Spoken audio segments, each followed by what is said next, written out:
Hello everyone. आज की video में हम पार्शियल डिफरेंशियल इक्वेशन को सॉल्व करने के लिए लैग्रैन्जीज मेथड को डिस्कस करेंगे। ठीक है, तो हम इस वीडियो में लैग्रैन्जीज मेथड का वर्किंग रूल और उस पर कुछ प्रॉब्लम्स को डिस्कस करेंगे। ठीक है, तो चलिए सबसे पहले हम लैग्रैन्जीज मेथड को डिस्कस कर लेते हैं। ठीक है, तो सबसे पहले तो हमें जानना है कि लैग्रैन्जीज मेथड जो है हमारा किस टाइप की पार्शियल डिफरेंशियल इक्वेशन को सोल्व करने के लिए यूज हम करते हैं। ठीक है, Lagrange's method is used to solve quasi linear partial differential equation of first order. ठीक है, तो लैग्रैन्जीज मेथड जो है हमारा वो quasi linear partial differential equation को सोल्व करने के लिए यूज होता है। ठीक है भाई, तो सबसे पहले अब हमें ये जानना है कि quasi linear partial differential equation क्या होती हैं फर्स्ट ऑर्डर के लिए। ठीक है, अभी तो हम उनको सोल्व कर पाएंगे किससे? लैग्रैन्जीज मेथड से। ठीक है, तो चलिए जानते हैं कि quasi linear partial differential equation क्या होती है फर्स्ट ऑर्डर के लिए। A partial differential equation of the form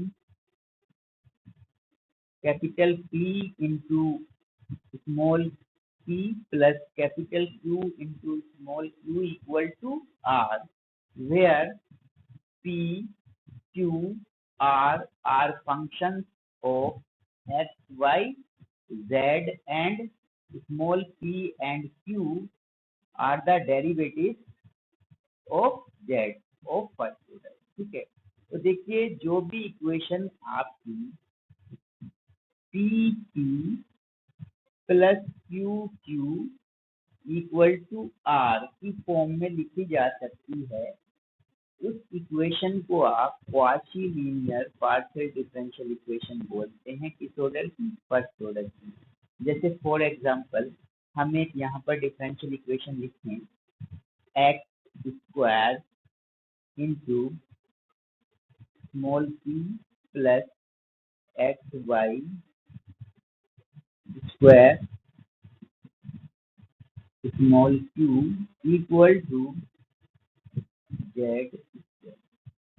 ठीक है, देखिए यहाँ पर अगर हम इस डिफरेंशियल इक्वेशन को देखें तो इसमें जो ये एक्स स्क्वायर है इसको हम कैपिटल P बोल सकते हैं, क्योंकि कैपिटल P के अंदर कौन इन्वॉल्व हो सकता है? कैपिटल P के अंदर एक्स वाई जेड तीनों वेरिएबल्स आ सकते हैं, या इन तीन में से कोई दो या एक वेरिएबल आ सकता है या कांस्टेंट आ सकता है। तो कहने का मतलब एक्स वाई जेड से ज्यादा वेरिएबल इसमें नहीं आएंगे, एक्स वाई जेड तीनों वेरिएबल के अंदर इन्वॉल्व हो सकते हैं।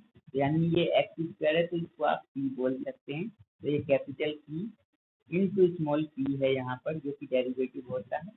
ठीक है, प्लस एक्स वाई स्क्वायर, तो इसको आप क्या बोल सकते हैं? q बोल सकते हैं। क्यों? क्योंकि q के अंदर भी कौन से वेरिएबल आ सकते हैं? x भी आ सकता है, y भी आ सकता है और z भी आ सकता है। तो इसमें कौन कौन वेरिएबल है? x और y वेरिएबल है, तो इसको q बोल सकते हैं क्योंकि ये स्मॉल q के साथ में। इक्वल टू जेड स्क्वायर को आप क्या बोल सकते हैं?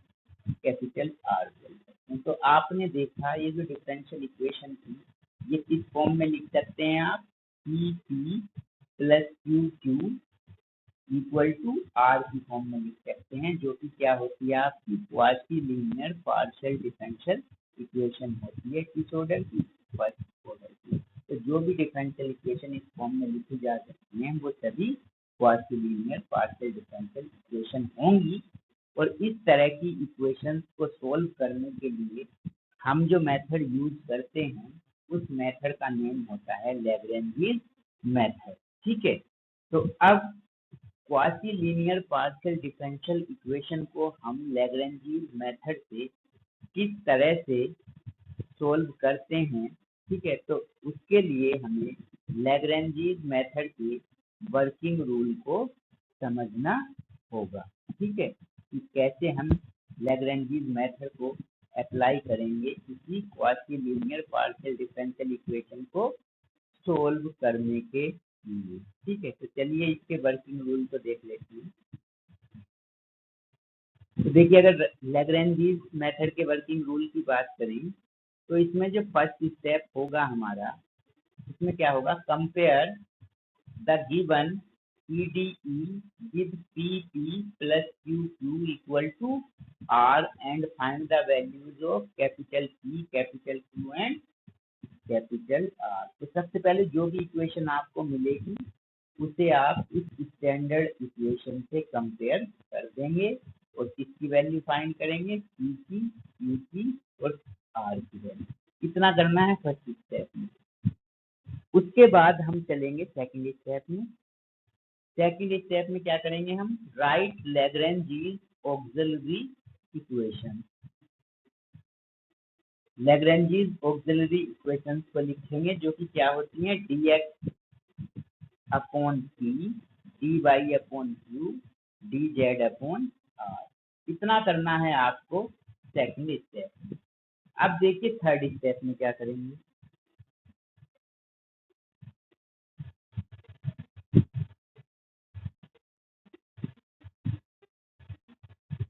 थर्ड स्टेप में क्या करेंगे, solve auxiliary equation by grouping method और मेथड ऑफ मल्टीप्लायर और both to get two independent solutions u equal to c1 and v equal to c2 where c1 and c2 are arbitrary constant, ठीक है। पहले step 2 पर चलते हैं। तो हम p q की वैल्यू फाइंड की हमने फर्स्ट स्टेप में। उसके बाद हमने सेकंड स्टेप में लैग्रेंज इक्वेशन को लिखा जो कि क्या होता है, dx upon p, dy upon q, dz upon r। इस स्टेप में हम एक काम और करेंगे, हम ये काम करेंगे जो P, capital P, Q, R की वैल्यू हमने फर्स्ट स्टेप में फाइंड करी है, उन कैपिटल P, Q, R की वैल्यू हम इस सेकंड स्टेप में लैग्रेंज इक्वेशन में यहाँ पर पुट कर देंगे, ठीक है। उसके बाद हमें थर्ड स्टेप में क्या करना होगा। थर्ड स्टेप में देखिए हम क्या करेंगे। अब लैग्रेंज इक्वेशंस को हम देखें अगर यहाँ पर, तो लैग्रेंज इक्वेशंस में हमारे पास 3 फ्रैक्शंस हैं।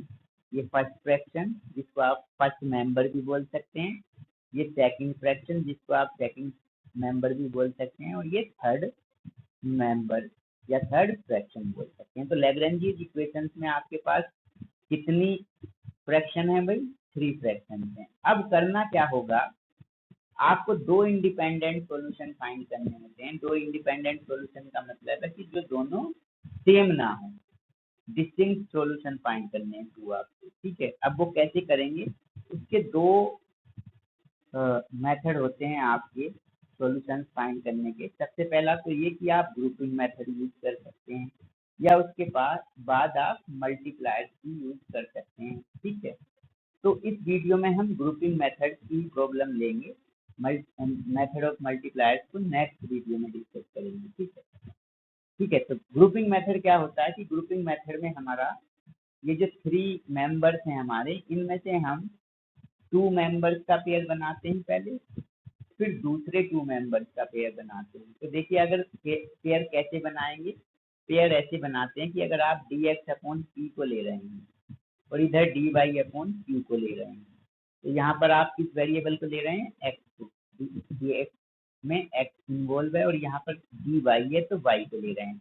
तो कहने का मतलब अब इसके अपॉन में भी दोनों ही वेरिएबल होने चाहिए, कौन से, x और y होने चाहिए, जो कि न्यूमरेटर में, ठीक है। वो बात और है कि x y किसी भी साइड हो सकते हैं, वो y के डिनोमिनेटर में भी हो सकते हैं या dx के डिनोमिनेटर में भी हो सकते हैं, लेकिन वेरिएबल 2 ही होने चाहिए जो आप ले रहे हैं, x y। और अगर आप y सेकंड और थर्ड को लेते हैं, सेकंड फ्रैक्शन को और थर्ड को, तो ये है यहाँ पर आपका y dy है, तो डी किसके साथ में, वाई के, और यहाँ है डी जेड। तो यहाँ वाई और जेड को लेंगे तो यहाँ पर नीचे भी आप देखेंगे क्यू और आर के प्लेस पर यहाँ पर भी जो वेरिएबल होने चाहिए वो वाई जेड ही होने चाहिए।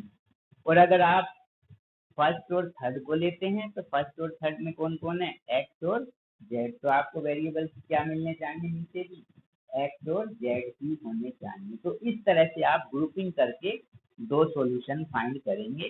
ठीक है, तो अभी हमारे पास कोई स्पेसिफिक प्रॉब्लम तो है नहीं कि जिसका हमने सॉल्यूशन फाइंड कर लिया हो, इसलिए हम वर्किंग रूल में ये मान के चले हैं कि जो हमारी प्रॉब्लम है उसके दो सॉल्यूशन आए हैं। उसको एक को हमने बोल दिया है u इक्वल टू C1 और दूसरे को बोल दिया हमने u इक्वल टू C2। और जहाँ पर C1 और C2 क्या है, आपके आर्बिट्रेरी कांस्टेंट हैं। ठीक है भाई, अब आपको करना क्या होगा, इसके बाद आप फोर्थ स्टेप पर आएंगे। फोर्थ स्टेप में आपको सॉल्यूशन लिख देना होता है। सॉल्यूशन लिखने के आपके तीन तरह से आप सॉल्यूशन दे सकते हैं। ठीक है, तीन फॉर्म है सॉल्यूशन लिखने की, इन तीनों में से किसी भी फॉर्म में आप सॉल्यूशन दे सकते हैं। पहला सॉल्यूशन होगा कि आप उसको ऐसे लिख सकते हैं, function of C1, C2 equal to 0, और या फिर आप C2 को बाहर रखेंगे और C1 को फंक्शन के अंदर रखेंगे, या फिर आप C1 को बाहर रखेंगे, C2 को फंक्शन के अंदर रखेंगे। ठीक है, तो इन तीनों में से भी जो भी फॉर्म आप सही समझते हैं, तीनों ही फॉर्म सही है, तो किसी भी एक फॉर्म में आप बाद में सॉल्यूशन, फाइनल सॉल्यूशन दे सकते हैं। ठीक है, तो ये था वर्किंग रूल। अब प्रॉब्लम्स पर चलते हैं और प्रॉब्लम्स को हम सोल्व करेंगे लैग्रेंज मेथड। ठीक है, तो देखिए क्वेश्चन नंबर 1 हमारा क्या है। क्वेश्चन नंबर 1 में हमें एक पार्शियल डिफरेंशियल इक्वेशन गिवन है, जो कि क्या है हमारी y q minus x t equal to z. इसको हमें सोल्व करना है। अब हमें कैसे पता चलेगा कि इसमें लैग्रेंज मेथड हम यूज करेंगे। तो देखिए, सबसे पहले तो जो गिवन इक्वेशन है इसको हम लिख लेते हैं सोल्यूशन करने के लिए। ठीक है, the given equation is minus x t plus y q equal to z, और इसको हम बोलेंगे इक्वेशन नंबर 1। पहले मैंने ये जो ई वाली टर्म है उसको पहले लिख लिया और क्यू वाली टर्म को बाद में, और बाकी जो भी टर्म्स हैं उनको राइट हैंड साइड में। ठीक है, तो अगर हम यहाँ पर देखें तो ये जो डिफरेंशियल इक्वेशन है किस फॉर्म में है, capital P into p plus capital Q into q equal to z, तो इस फॉर्म में है। यानी ये कैसी इक्वेशन है, quasi linear partial differential equation है, और इसको हम किससे सोल्व कर सकते हैं, लैग्रेंजी मेथड से सोल्व कर सकते हैं। ठीक है, तो देखिए पहला स्टेप क्या होगा हमारा, पहला स्टेप ये होगा कि इस गिवन पार्शियल डिफरेंशियल इक्वेशन को हम कंपेयर करेंगे स्टैंडर्ड इक्वेशन से। तो on comparing with PP plus QQ equal to R, we get capital P equal to minus X, capital Q equal to Y and R equal to Z। तो देखिए जो small p के साथ में ये minus x होगा, p हो जाएगा कैपिटल P, तो इससे आपने कंपेयर किए इसकी, और q के साथ में जो होगा वो कैपिटल Q हो जाएगा जो स्मॉल q के साथ में होगा, और राइट हैंड साइड में जो भी होगा वो Z हो जाएगा। ठीक है, तो इस तरह से आपने कैपिटल P, कैपिटल Q और कैपिटल R की वैल्यू फर्स्ट स्टेप में फाइंड कर दी। अब सेकंड स्टेप में क्या करते हैं, हम लैग्रेंजीज इक्वेशंस को लिखते हैं। तो लैग्रेंजीज ऑक्सिलरी इक्वेशंस क्या होती हैं, वो dx upon c dy upon q equal to dz upon r। तो ये लैग्रेंजीज ऑक्सिलरी इक्वेशंस बोली जाती हैं।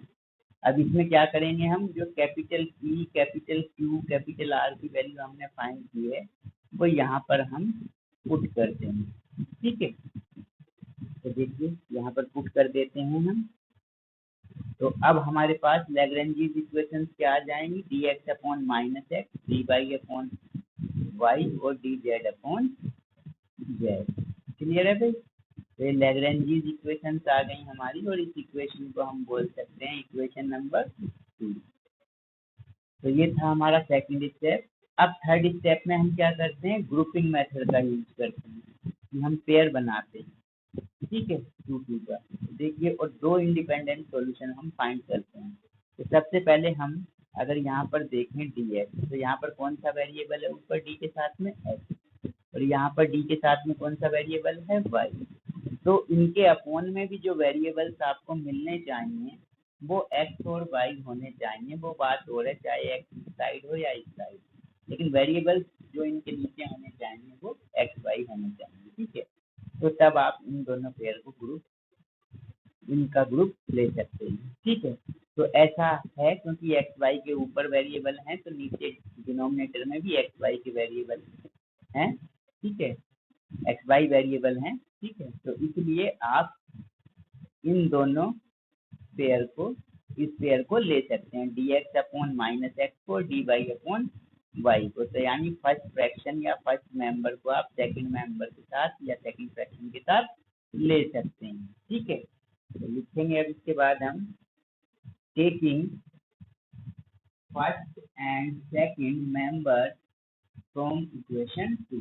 तो इन दोनों को हमने ले लिया, तो क्या हुआ, D x upon minus x और डी वाई अपॉन वाई, ठीक है। अब ये एक ऐसी डिफरेंशियल इक्वेशन बन चुकी है जो क्लास 12 में आपने काफी सोल्व की है। किस मेथड से, वेरिएबल सेपरेबल मेथड से। इसमें क्या करते हैं आप, वेरिएबल को सेपरेट करते हैं, कैसे, डी एक्स के साथ में एक्स वाले वेरिएबल होने चाहिए और डी वाई के साथ में वाई वाले वेरिएबल होने चाहिए, और ऐसा है तो आप इंटीग्रल कर देते हैं, ठीक है, डिफरेंशियल इक्वेशन को सोल्व करने के लिए। तो आप देख रहे हैं इधर डी एक्स है और जो एक्स की टर्म है वो भी डी एक्स की साइड है, और यहाँ पर डी वाई है और वाई की टर्म भी डी वाई की साइड है, ठीक है। तो यानी कहने का मतलब क्या है, यहाँ पर आप वेरिएबल सेपरेबल का यूज करके इसका क्या कर सकते हैं, इंटीग्रल कर सकते हैं, वेरिएबल ऑलरेडी सेपरेट है। तो ऑन इंटीग्रेटिंग, जब हम दोनों साइड क्या करेंगे, इंटीग्रल करेंगे, तो इंटीग्रल का साइन हम यूज कर देंगे, ठीक है। इसी स्टेप में हम इंटीग्रल कर देते हैं, ठीक है। तो अब इंटीग्रल क्या होगा, देखिए इस साइड है 1/x, माइनस तो बाहर रह जाएगा, और 1/x का इंटीग्रल क्या हो जाएगा, log x, और राइट हैंड साइड में 1/y का dy प्लस एक कांस्टेंट हमने ऐड कर दिया log c1, बिकॉज सारी टर्म्स जो है वो log में है, तो कांस्टेंट भी हमने log की टर्म्स में ऐड कर दिया, जिससे कि हमारी कैलकुलेशन सिंपल हो जाए, ठीक है। अब हम क्या करेंगे, यहाँ से c1 की वैल्यू फाइंड करनी होती है, तो उसके लिए हम क्या करते हैं, c1 को वन साइड करते हैं, मतलब c1 को एक साइड रखेंगे, चलिए हम c1 को इस साइड ही रखते हैं और बाकी सबको एक साइड कर देते हैं। तो इधर ये minus log x plus log y हो जाएगा, तो ये log y माइनस का हो जाएगा क्योंकि ये राइट से लेफ्ट में शिफ्ट किया है। अब माइनस कॉमन लें तो ये हो गया log x plus log y equal to log c1, clear.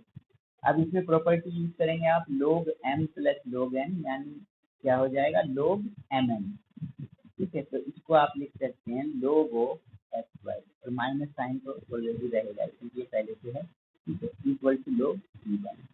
अब देखिए ये जो टर्म होती है, यहाँ पर कौन सा रूल लगेगा आपका, n log m जो होता है वो क्या होता है, log m की पावर n होता है। तो ये जो माइनस है यानी -1, ये इसकी पावर में चला जाएगा, तो इसको लिख सकते हैं आप log x y to the power -1 equal to log c1। अब यहाँ से इनको कंपेयर कर लेंगे तो c1 की वैल्यू कितनी आएगी, x y to the power -1, या इसको क्या बोल सकते हैं, 1/x/y बोल सकते हैं, ठीक है। तो इस तरह से हम c1 की वैल्यू यहाँ से कैलकुलेट कर लेंगे, जो कि क्या हो जाएगी, 1/xy, ठीक है, 1/xy हो जाएगी, और ये इक्वेशन। तो यहाँ तक हमने एक सॉल्यूशन फाइंड कर लिया c1, जो कि क्या है, 1/xy। इसकी वैल्यू को हम याद रखेंगे कि आगे जब जाएंगे तो इसकी हमें ज़रूरत पड़ेगी, तो c1 को हम याद रख लेंगे, कितना है, 1/xy, ठीक है भाई। और अभी तो आपने कौन कौन से मेंबर लिए थे, ये फर्स्ट और सेकंड मेंबर लिए थे, ठीक है, इनको लेने से आपको एक सॉल्यूशन मिल गया। अब हम एक पेयर और सेलेक्ट करेंगे क्योंकि हमें दो सॉल्यूशन फाइंड करने हैं। तो अब हम ये देखते हैं क्या सेकंड और थर्ड से को साथ ले लें तो क्या डिफरेंशियल इक्वेशन इंटीग्रेबल होगी वो इजीली। ठीक है, तो देख लेते हैं इसको। क्या रूल बताया था मैंने, यहाँ पर क्या है y और यहाँ पर क्या है z, तो अपॉन में भी किसके फंक्शन होने चाहिए, y और z। ठीक है, तो ऐसा है क्योंकि ऊपर y z है तो नीचे भी y z के ही फंक्शन है, तो हम किसको ले लेंगे, सेकंड और थर्ड मेंबर को लेंगे इस इक्वेशन से, इक्वेशन 2। ठीक है, और C1 को हम लिख लेंगे क्योंकि आगे जरूरत पड़ेगी। देखिए taking second and third member from equation 2, तो हमने इक्वेशन 2 से सेकंड और थर्ड मेंबर को ले लिया, जो कि क्या था dy/y इक्वल टू dz/z। अच्छा, यहाँ पर मैं C1 लिख देता हूँ क्योंकि इसकी जरूरत पड़ेगी। ये कितना आया था हमारा 1/x। चलिए अब हम इसको सोल्व करने के लिए फिर से देखते हैं इसमें कौन सा मेथड लग जाएगा, वेरिएबल सेपरेबल।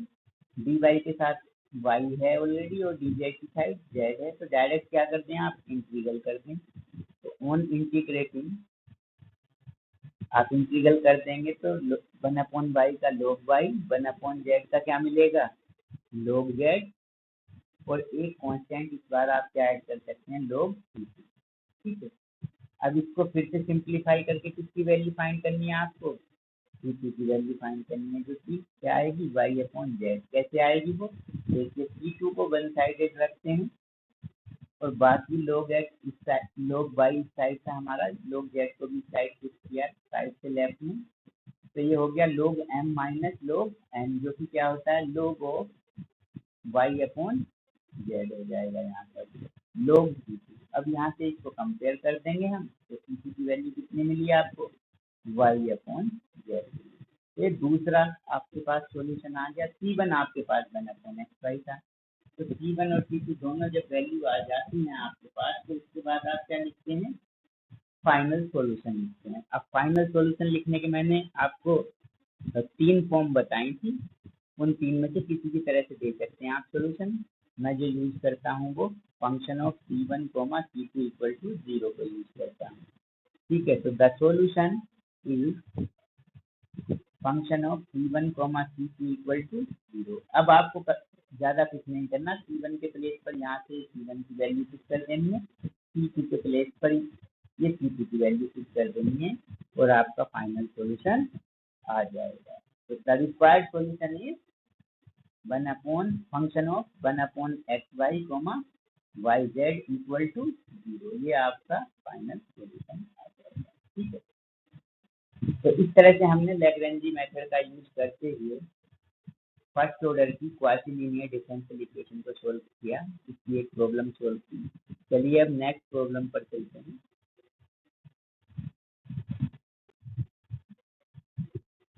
तो देखिए नेक्स्ट प्रॉब्लम क्या है हमारे पास। नेक्स्ट प्रॉब्लम में देखेंगे, जब आप नेक्स्ट प्रॉब्लम में आपको क्या गिवन है, एक पार्शियल डिफरेंशियल इक्वेशन यहाँ पर गिवन है। ठीक है, तो देखिए जो पार्शियल डिफरेंशियल इक्वेशन गिवन है वो क्या है, y² minus xy² equal to x into z minus 2y। ठीक है भाई, अब देखिए सबसे पहला स्टेप क्या होता है कि सबसे पहले आपको जो डिफरेंशियल इक्वेशन गिवन है उसको आप एज इट इज लिख दीजिए। तो हमने इसको सबसे पहले स्टेप में एज इट इज लिख दिया और इसको क्या बोला, इक्वेशन 1। ठीक है, और फिर क्या करते हैं, हम इसकी कंपेयर करते हैं किससे, स्टैंडर्ड इक्वेशन से। तो स्टैंडर्ड इक्वेशन क्या है आपकी, P plus Q equal to R। तो इससे आप कंपेयर करेंगे, देखिए कैपिटल P की वैल्यू क्या आएगी आपकी, जो स्मॉल p के साथ में है क्या है, y², तो ये y² हो जाएगा। कैपिटल Q क्या है, जो स्मॉल q के साथ में क्या है, -xy, तो ये -xy हो जाएगा। कैपिटल R क्या होगा आपका, जो राइट हैंड साइड में है बाकी, तो ये कैपिटल R हो जाएगा xz माइनस 2y। उसके बाद क्या करते हैं आप, सेकंड स्टेप पर आते हैं। तो सेकंड स्टेप में आप क्या लिखते हैं, लैग्रेंजी ऑक्सिलरी इक्वेशन लिखते हैं। तो वो क्या होती है, डी एक्स अपॉन सी, डी वाई अपॉन क्यू और डी जेड अपॉन आर, इन तीनों को आप इक्वल रख देते हैं, ये लैग्रेंज इक्वेशन होती हैं आपकी। ठीक है, अब इसके बाद क्या करेंगे, जो capital c, capital q, capital r की वैल्यू आपने फाइंड की है वो इस इक्वेशन में पुट कर देंगे लैग्रेंज इक्वेशन की। तो आपको क्या इक्वेशन मिलेगी, इक्वेशन 2 मिल जाएगी अगर यहाँ पर आप सी क्यू आर की वैल्यू पुट कर दें। ठीक है, अब इस इक्वेशन 2 से आपको क्या करना होता है, पर आप क्या लगाते हैं, ग्रुपिंग मेथड को यूज करते हैं। फिर से आप पेयर बनाएंगे और 2 इंडिपेंडेंट सॉल्यूशन आप फाइंड करेंगे। ठीक है, तो देखिए मैं यहाँ पर अगर देखूँ तो फर्स्ट फ्रैक्शन में क्या है, यहाँ पर डी एक्स, यानी डी के साथ कौन है, एक्स, और सेकंड फ्रैक्शन में ऊपर नोमरेटर में डी के साथ क्या है, वाई। तो यानी वेरिएबल कौन से हैं फर्स्ट और सेकंड में, एक्स और वाई। तो नीचे भी क्या वेरिएबल होने चाहिए, एक्स और वाई। तो देखिए एक्स और वाई के अलावा आपको जेड तो नीचे देखने को नहीं मिलेगा, तो इसका मतलब ये है कि आप इस पेयर को सेलेक्ट कर सकते हैं। ठीक है, तो इसके बाद हम क्या लिखेंगे, taking first and second member from equation 2। तो अब हम फर्स्ट और सेकंड मेंबर को ले लेते हैं। ठीक है, तो इनको हमने एक साथ लिया यहाँ पर। अब यहाँ पर हम देखते हैं डिनोमिनेटर में, तो ये वाई स्क्वायर है और इस साइड माइनस एक्स वाई है, तो एक वाई से एक वाई कैंसिल हो जाएगा, तो इस साइड बचेगा आपका लेफ्ट में डी एक्स अपॉन वाई और राइट में बचेगा d y upon minus x. अब यहाँ पर आप इंटीग्रल नहीं कर सकते, कभी आप इंटीग्रल करने की जल्दबाजी करें, क्योंकि यहाँ डी एक्स है और डी एक्स के साथ कौन है, वाई, जबकि होना क्या चाहिए, डी एक्स के साथ एक्स होना चाहिए। ठीक है, और डी वाई के साथ कौन होना चाहिए, वाई होना चाहिए। तो इसके लिए क्या करेंगे, आप क्रॉस मल्टीप्लाई कर देंगे, तो ये माइनस एक्स डी एक्स की साइड चला जाएगा और ये वाई डी वाई की साइड चला जाएगा। ठीक है, तो यहाँ माइनस दोनों साइड नहीं होगा। ठीक है, एक माइनस है यहाँ पर, तो इसको इस साइड ही रखेंगे माइनस से।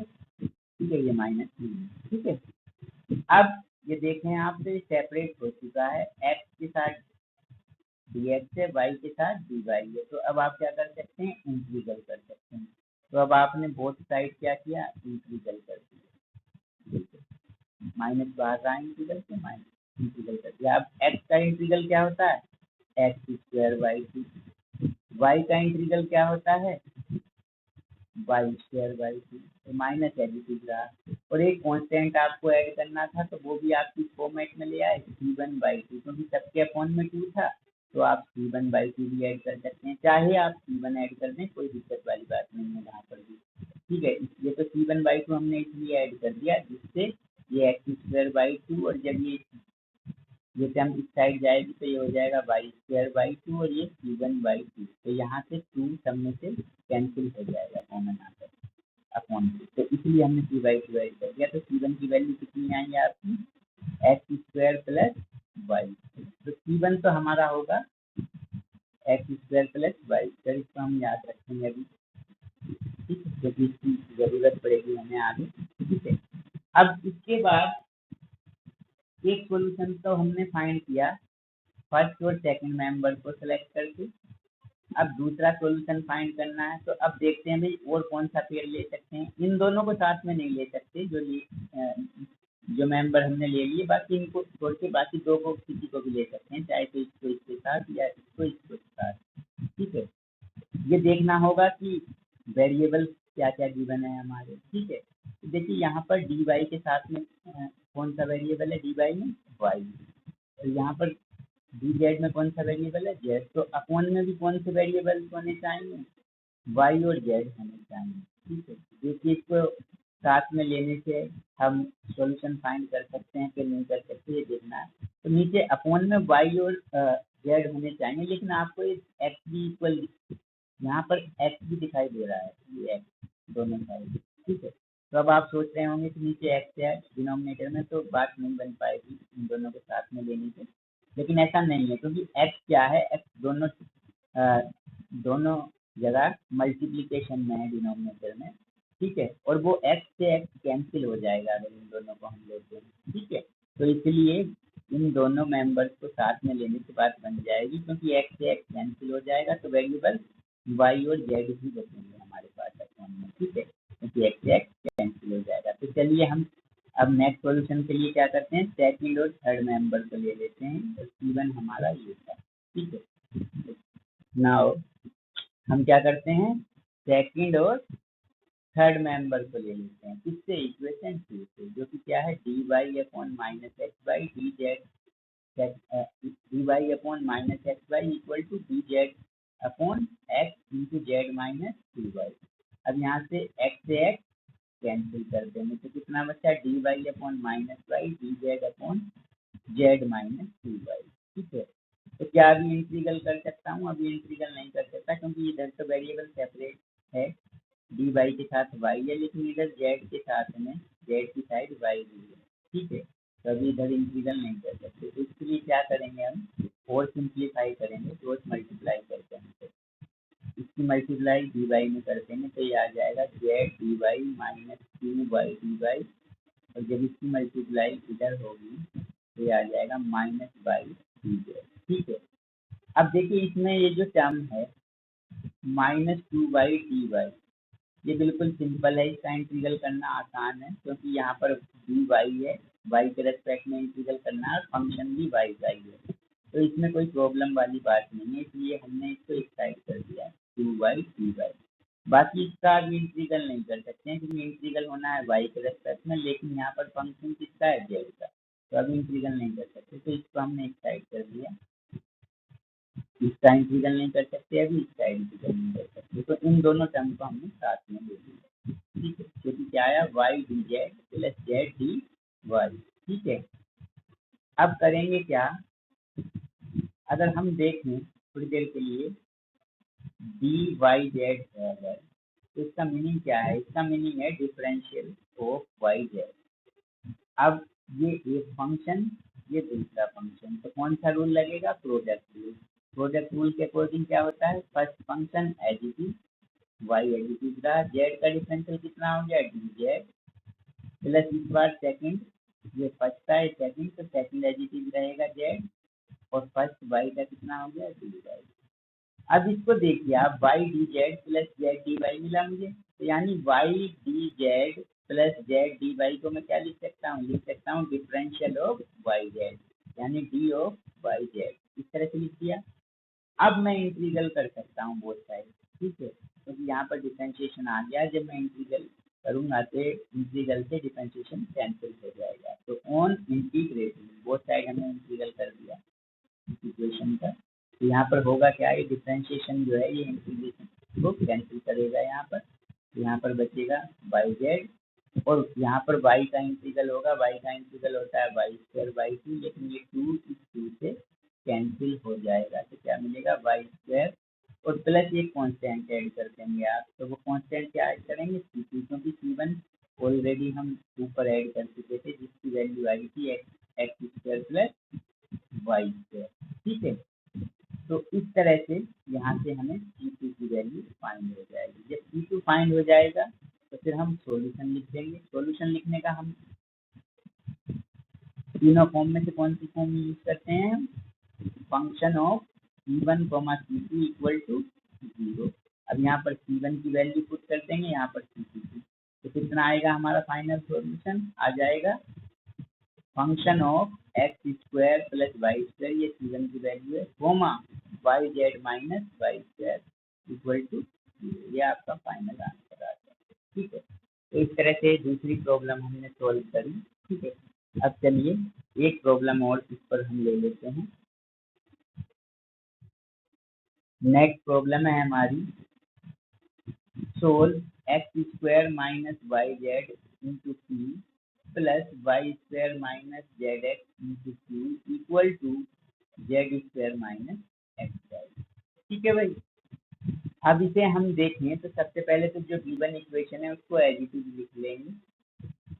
अब देखने से ही पता चल रहा है ये कैसी इक्वेशन है, क्वासी लीनियर इक्वेशन है, तो कौन सा मेथड यूज करेंगे हम सोल्व करने के लिए, लैग्रेंजी मेथड यूज करेंगे, ठीक है।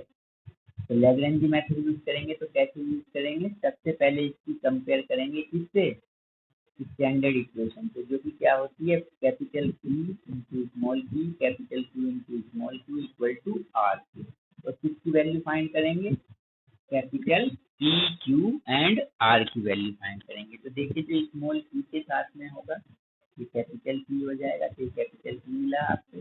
जो स्मॉल पी के साथ में है यहाँ y square minus z x, ये कैपिटल पी हो जाएगा। और जो राइट हैंड साइड में है ये आपका आर हो जाएगा। तो ठीक है, इस तरह से आपने कैपिटल पी, कैपिटल क्यू और कैपिटल आर की वैल्यू फाइंड कर दी है। इसके बाद आप क्या लिखते हैं, लैग्रेंजीज इक्वेशन को लिखते हैं, जो कि क्या होती हैं, d x upon c equal to d y upon Q equal to d z upon R. अब करते क्या है, जो पी क्यू आर की वैल्यू आपने फाइंड की है वो यहाँ पर पी क्यू आर के प्लेस पर पुट कर देते हैं। तो ऐसा करने से हमें क्या मिला, हमें मिल गया ये d x upon x square minus y z equal to d y upon y square minus z x equal to d z upon z square minus x square. अब देखते हैं भाई हम क्या पेयर करने से बात बन सकती है। तो हम देखते हैं, तो यहाँ पर अगर फर्स्ट और सेकंड को लें तो फर्स्ट में यहाँ पर वेरिएबल है एक्स डी एक्स के साथ में, और यहाँ पर डी वाई है यानी वेरिएबल है ऊपर वाई। तो नीचे कौन वेरिएबल होने चाहिए, एक्स और वाई। लेकिन आप नीचे देखेंगे तो जेड भी आप देख पा रहे हैं, और ये जेड मल्टीप्लाई में भी नहीं है। अगर मल्टीप्लाई में होता तो बोथ साइड से कैंसिल हो जाता, तो ये कैंसिल नहीं होगा। तो यानी इन दोनों पेयर को लेने से बात नहीं बनेगी। इसी तरह से आप चेक कर सकते हैं, सेकंड और थर्ड को अगर लेंगे तो यहाँ वेरिएबल वाई और जेड है, तो लेकिन नीचे एक्स भी आपको देखने को मिलेगा।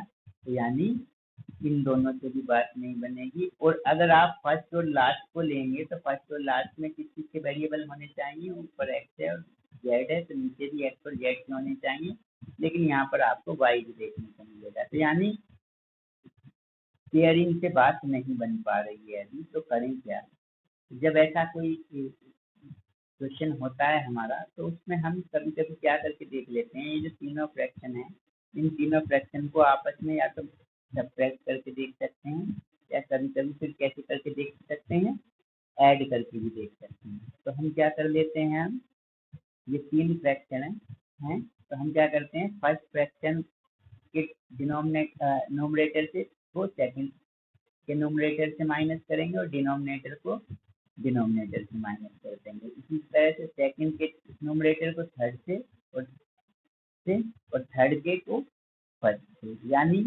ये नोमरेटर नोमरेटर माइनस हो जाएंगे और डिनोमिनेटर डिनोमिनेटर माइनस हो जाएंगे। फिर ऐसे हम करेंगे, ठीक है। तो देखिए कैसे करते हैं, ऐसा कुछ करने से अगर कुछ कैंसिल आउट हो जाए नीचे से और फिर पेयरिंग के बाद बन सकती है, तो देखते हैं। तो देखिए हमने क्या किया, ये नोमरेटर है तो d x minus d y कर दिया, तो इनके डिनोमिनेटर को भी आपस में हमने माइनस कर दिया। क्या हो गया, x square minus y z, और इसको माइनस किया तो इसके साइन चेंज हो जाएंगे, वाई स्क्वायर माइनस था और जेड एक्स प्लस था। इसी तरह से इसके नोमरेटर और इसके नोमरेटर को माइनस कर दिया, तो d y minus d z, और अपॉन में डिनोमिनेटर को भी माइनस कर दिया, तो ये मिला आपको। इसी तरह से थर्ड को फर्स्ट सेकंड, सेकंड से थर्ड और थर्ड से फिर फर्स्ट को माइनस कर दिया, तो D z minus d x, और इनके डिनोमिनेटर भी माइनस कर दिया। अब हम देखते हैं डिनोमिनेटर में ये जो एक्स स्क्वायर स्क्वायर वाली टर्म है, इनको एक साथ लिख लेते हैं, x square minus y square, और बाकी की जो ये दोनों टर्म है माइनस वाई जेड है, यहाँ पर जेड एक्स है, तो इनमें से क्या कॉमन आ रहा है, जेड कॉमन आ रहा है, तो इसमें से जेड कॉमन लिया तो यहाँ पर एक्स बचेगा, यहाँ पर माइनस का वाई बचेगा, तो इनको एक साथ कर लिया, ठीक है। इसी तरह से हम क्या करेंगे, इसी तरह से हम अब ये जो सेकंड फ्रैक्शन है इसमें भी एग्जीक्यूट करेंगे, वाई स्क्वायर और जेड स्क्वायर को एक साथ कर लिया, और बाकी इन दोनों टर्म से हमने क्या कॉमन ले लिया, एक्स कॉमन ले लिया, तो यहाँ वाई बचेगा और यहाँ पर माइनस का जेड बचेगा। इसी तरह से थर्ड में जेड स्क्वायर और एक्स स्क्वायर को एक साथ किया, और बाकी जो दोनों टर्म बची थी एक्स वाई और वाई जेड वाली, इनमें से वाई को कॉमन लिया तो क्या बचा, जेड माइनस जेड। अब ये जो x square minus y square है, इसके फैक्टर होते हैं x minus one into x, sorry इसके फैक्टर होते हैं x minus y into x plus y, यानी a square minus b square वाली आइडेंटिटी यूज कर लिए हमने यहाँ से। यानी यहाँ पर जो है एक तरह से देखा जाए तो ये है x minus y into x plus y, और यहाँ पर भी एक्स माइनस वाई है सेकेंड टर्म में। दोनों टर्म से क्या कॉमन ले सकते हैं, एक्स माइनस वाई। जब एक्स माइनस वाई कॉमन ले लेंगे तो फर्स्ट में तो बचेगा यहाँ एक्स प्लस वाई, और थर्ड में क्या बचेगा, जेड बचेगा। तो यानी एक्स माइनस वाई कॉमन लिया तो यहाँ पर बचा x plus y plus z. इसी तरह से सेकंड के यहाँ पर फैक्टर करके वाई स्क्वायर माइनस जेड करके क्या कॉमन ले सकते हैं, वाई माइनस जेड। तो आपका यहाँ पर भी क्या बच जाएगा, x plus y plus z. इसी तरह से सेम आप थर्ड फ्रैक्शन में जेड माइनस एक्स को कॉमन लेंगे तो ये एडिटिव आपका बच जाएगा। ठीक है, अब करते क्या है, देखिए तीनों फ्रैक्शन में यहाँ पर एक्स माइनस, तीनों फ्रैक्शन में अगर आप देख लें इस इक्वेशन में, तो x y z, x plus y plus z और x plus y plus z, x plus y plus z. ठीक है, तो ये एक इक्वेशन है, और किसी भी इक्वेशन को आप किसी नॉन जीरो नंबर से मल्टीप्लाई कर सकते हैं, ये तो आप जानते हैं। तो अगर मैं इस इक्वेशन में पूरी मैं x plus y plus z से मल्टीप्लाई कर दूं तो सब जगह से x plus y plus z cancel हो जाएगा। यही मैंने किया है, x plus y plus z से मल्टीप्लाई कर दिया है इससे, और ये टर्म कैंसिल हो जाएगी। ठीक है, क्लियर, जिससे कि हमारी फ्रैक्शन और सिंपल हो जाए। तो अब हमारे पास ये तीन फ्रैक्शन बची, d x minus d y upon x minus y, d y minus d z upon y minus z, और d z minus d x upon z minus x. अब यहाँ से हम क्या कर सकते हैं, नोमरेटर से डी दोनों में कॉमन है तो डी को कॉमन ले सकते हैं तीनों फ्रैक्शन से। इसमें भी डी कॉमन लेंगे, यहाँ भी डी कॉमन लेंगे, यहाँ भी डी कॉमन लेंगे, तो देखिए क्या बचेगा, ये आ जाएगा d of x minus y, यहाँ d of y minus z, यहाँ d of z minus z. यानी डी का मतलब क्या है, यहाँ पर डिफरेंशिएशन। ठीक है, अब हम इसमें से, अब यहाँ पर आकर हमारी ये इक्वेशन 2 बनी है। अब इक्वेशन 2 से हम 2 इंडिपेंडेंट सॉल्यूशन फाइंड करेंगे ग्रुपिंग मेथड का यूज करते हुए।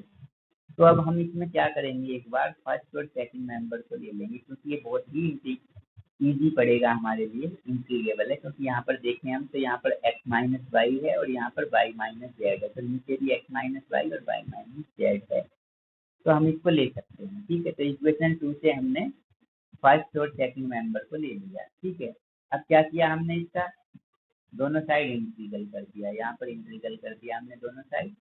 अब देखिए एक आइडेंटिटी आपको पता होगा कि अगर नीचे कोई फंक्शन है एफ है और ऊपर उसके एज इट इज डिनोमिनेटर में एक फंक्शन है एफ है और नोमरेटर में एज इट इज उसका क्या रखा हुआ है, डिफरेंशियल रखा हुआ है। ठीक है, तो डिफरेंशियल अगर ऊपर रखा हुआ है, यानी डिनोमिनेटर का डिफरेंशियल अगर नोमरेटर है, तो जब इसका इंटीग्रल करते हैं तो ज़्यादा कुछ नहीं करना आपको, जो डिनोमिनेटर है उसके आगे लोग लगा देते हैं। ठीक है, और इनडेफिनेट इंटीग्रल है तो एक कांस्टेंट क्लियर कर देते हैं। तो यहाँ पर भी अगर आप देखें तो x माइनस वाई है और ऊपर क्या है, d of x minus y, यानी इसका डिफरेंशियल रखा हुआ है। नीचे यहाँ पर क्या है आपका y माइनस जेड, ऊपर क्या है, d of y minus z, तो यानी नीचे का डिफरेंशियल ऊपर है, तो यानी डायरेक्ट आप नीचे वाले के आगे डिनोमिनेटर के आगे लोग यूज कर दीजिए, इंटीग्रल हो जाएगा। तो लोग एक्स माइनस वाई, ये लोग वाई माइनस जेड, और सभी टर्म लोग में है तो एक कॉन्स्टेंट भी आपने ऐड कर दिया, किसी टर्म में लोग की टर्म में लोग इवन। अब इस पर आइडेंटिटी लगाएंगे लोग की, तो लोग एक्स माइनस वाई है, इस लोग वाई माइनस जेड को भी इस साइड ले जाते हैं, और ये इधर लोग इवन बचेगा राइट साइड में। अब लोग एम माइनस लोग एन क्या होता है, लोग एम अपॉन लोग एन। अब यहाँ इन दोनों को हम कंपेयर कर देंगे, तो C1 की वैल्यू कितनी आएगी, x minus y upon y minus z. तो ये फर्स्ट और सेकंड मेंबर को लिया। इसी तरह से आप सेकंड और थर्ड मेंबर को भी ले सकते हैं, या फिर थर्ड और फर्स्ट मेंबर को भी ले सकते हैं। ठीक है, दोनों से हो जाएगा। तो मैं सेकंड और थर्ड मेंबर को लेता हूँ। तो सेकंड मेंबर कौन सा है हमारा, सेकंड मेंबर है हमारा ये, और थर्ड मेंबर है ये। तो दोनों को मैंने ले लिया इस बार। ठीक है, तो दोनों को लिया, तो देखिए अब इंटीग्रल कर दीजिए, बोथ साइड इंटीग्रल किया आपने। अब आप देखते हैं नीचे वाले का डिफरेंशियल एज इट इज ऊपर रखा हुआ है, तो आप log का यूज करेंगे, डिनोमिनेटर के आगे क्या आ जाएगा, log, तो इसका इंटीग्रल हो गया log y minus Z, right hand side में जो है उसका इंटीग्रल हो गया log z माइनस एक्स, और एक कांस्टेंट ऐड कर दिया आपने, वो भी log की टर्म में। पहले C1 यूज किया था, आप क्या यूज किया, C2 कांस्टेंट यूज किया। तो इसमें भी आप जिस तरह से मैंने इसको log m minus log n वाली प्रॉपर्टी लगाई है, ये प्रॉपर्टी यूज करके इसमें भी C2 की वैल्यू कितनी आई है आपकी, y minus z upon z minus. तो इस तरह से ये C1 था आपका और ये C2 है, दोनों सॉल्यूशन आपके आ चुके हैं, ठीक है। यानी दोनों कांस्टेंट की वैल्यू, आर्बिट्रेरी कांस्टेंट की वैल्यू आपने फाइंड कर ली है। अब आपको सॉल्यूशन लिख देना है। तो सॉल्यूशन क्या होता है आपका, ये function of C1, C2 equal to 0, बस ज़्यादा कुछ नहीं करना। ये C1 की वैल्यू यहाँ पर फिक्स कर देनी है और C2 की यहाँ पर। तो फाइनल आंसर आपका क्या आएगा, फाइनल आंसर आपका आ जाएगा function of x minus y upon z minus x comma y minus z upon z minus x equal to 0। ये आपका फाइनल आंसर हो जाएगा, ठीक है। तो आज की वीडियो में हमने क्या किया, लैग्रेंजीज मेथड को डिस्कस किया, उसके वर्किंग रूल को समझा, और लैग्रेंजीज मेथड किस टाइप की पार्शियल डिफरेंशियल इक्वेशन को यूज करता, पार्शियल डिफरेंशियल को सोल्व करने के लिए यूज होता है, उसको भी हमने समझा, ठीक है। और कुछ प्रॉब्लम्स को भी डिस्कस किया। तो आज की वीडियो में इतना ही काफी है। Thanks for watching.